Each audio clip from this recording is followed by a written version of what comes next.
So Friday I said that, look, it doesn't mean you eliminate them from the playoffs, but you will learn a lot about their ability to win in the playoffs based upon how two teams would play this weekend.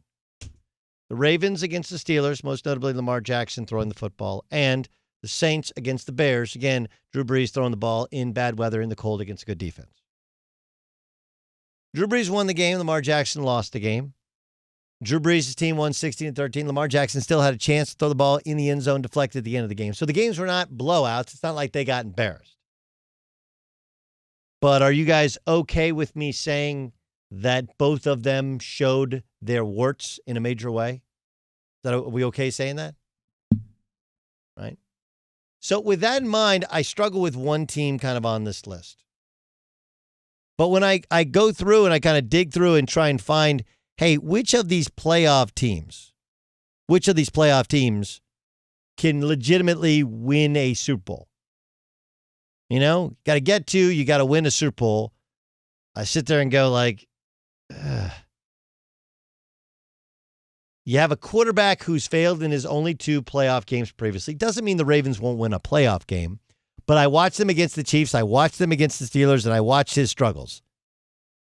And I just think that Lamar the Lamar Jackson deal is very similar to I think what the Buffalo Bills are going through with Josh Allen.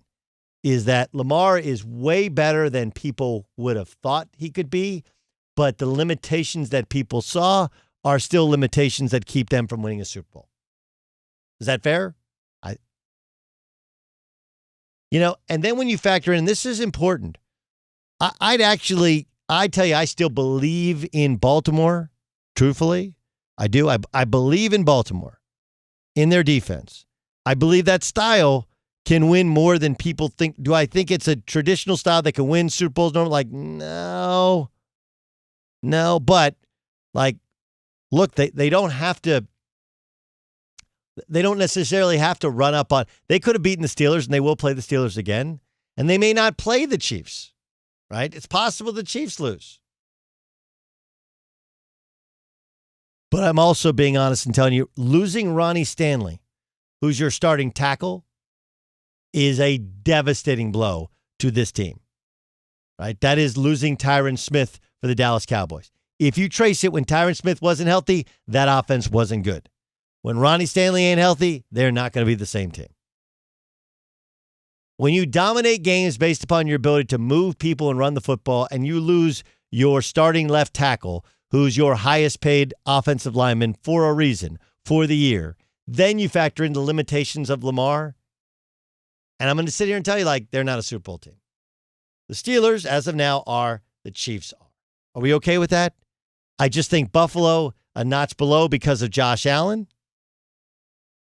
I thought Tennessee was good, but they don't have Taylor Lewan, their starting left tackle. And I think, and I also just think there's, again, limitations to how they play.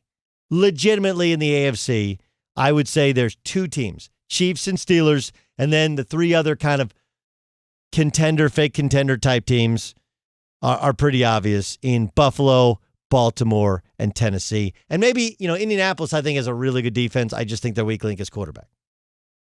But Chiefs and Steelers. Then the NFC, I think it's equally easy. The Bucs are real. The Packers are real.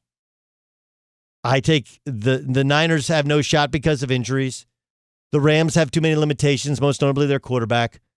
Arizona, I don't feel them getting into the playoffs and winning 2 games or 3 games and getting to a Super Bowl. I do fear New Orleans playing outside, and the more this thing goes, depending upon Green Bay and Chicago, depending upon Seattle, they're going to have to play outside. But I'll give the Saints the fact that Drew Brees hasn't been great the past couple of years, and then still been able to get there. And they'll get Michael Thomas back eventually, and that's a really good defense against the run. I'll put the Saints in there.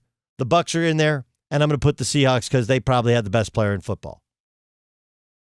They all have flaws. I'm not saying that, but, the thing about all 3 of them is they all have Hall of Fame quarterbacks.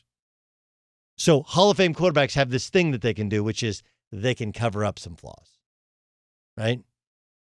It's what's the famous supermodel that has the mole? right there. Cindy Crawford, right? Me saying the Packers can't stop the run is like, yeah, Cindy Crawford has a mole. Me saying that Tom Brady's, 43 years old, like, yeah, they got an awesome defense. They got all these skill position players. Cindy Crawford has a mole.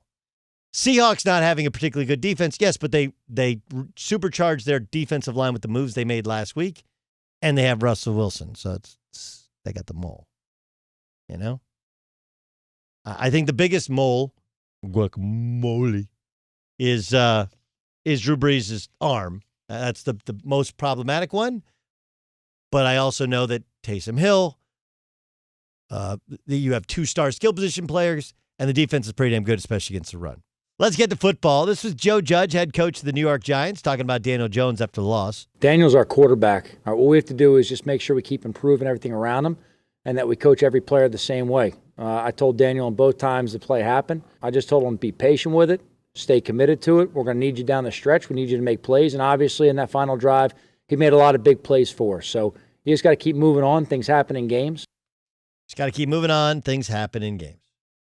Look, he's made some errors. I think the Giants are all in on him. I do. And the reason is clearly has arm talent, needs some work on his accuracy and his ball security. But what are you looking for in a young quarterback? You got to have somebody who has the arm, but also has the body and has the feet. Feet are incredibly, incredibly important. Incredibly important. And he's got the feet. There's no question. So I think they're fully committed. Obviously, if Dave Gettleman was fired at the end of the year, some people have called for his ouster because they don't like what he's built or how he's built it. That would hurt him because then you'd have a head coach that wasn't there when he was drafted and a GM that didn't draft him. But I do think that they're committed to him long term, that there was a pedigree being coached by the same coach as Eli signing off on the deal, like all of those steps to go through. I don't think the Giants will go willy-nilly and suddenly change course and change quarterbacks because he turns it over a bunch. Yes, Ryan Music. So what do you think is going to end up happening at the top of the NFL draft if most things hold how they currently are? A lot of these teams that are really bad that should end up at the top of the draft aren't necessarily teams that you would say, quote unquote, need a quarterback. Okay. So let's go through who's going to need a quarterback. Right?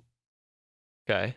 Patriots are going to need a quarterback? Correct. Okay. I would say the Colts will likely need a quarterback. That's the Patriots. They're going to be interesting because they're probably not going to be close. That's okay. I'm just going to Bears. Yeah. Bears going to need a quarterback, right? Correct. Okay. Falcons. Washington, I believe, will need a quarterback. Okay. Possibly the Falcons. Yeah.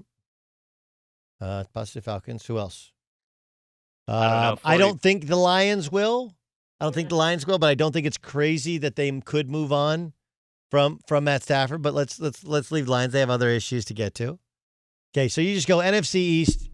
Maybe like Cowboys could be in the market. I know they have Dak, but they could let Dak walk. Like if they get the number 1 overall pick, or they can get to the number 1 overall pick and have Trevor Lawrence instead of Dak, I think they would do that. I think a lot of teams. Jets potentially need a quarterback. Who else? So we go AFC East. You have the Jets and the Patriots. NFC East, you have Washington and potentially the Cowboys. NFC North. Bears, potentially Lions. NFC South, potentially Atlanta likely. Okay. AFC South, Jacksonville. Indy. Not Houston and not Tennessee, right? AFC North. Bengals, no. Ravens, no. Steelers, no. Browns, likely no. NFC, he did NFC North. NFC West. Seahawks, no. Rams, no. Niners, maybe, but probably not a rookie, but maybe. And Arizona, no. AFC West. Denver, maybe. Chargers, no. Chiefs, no. Raiders, maybe. A lot of teams are like, yeah, I don't really need you know what this is like? It's like McDonald's French. Trevor Lawrence is basically McDonald's French fries. I don't really eat fast food. I'm not really hungry. Like, would you like some McDonald's fries? Well, yeah. Yeah, I would. I'm just stuffed. I can't eat another bite. What about some ice cream? Oh, yeah, I can eat ice cream. I thought you said you're stuffed. Like, nah, it's just my food section, my dessert section. Totally open. That's, I think, how good Trevor Lawrence is. And it's the idea of getting him on a rookie contract.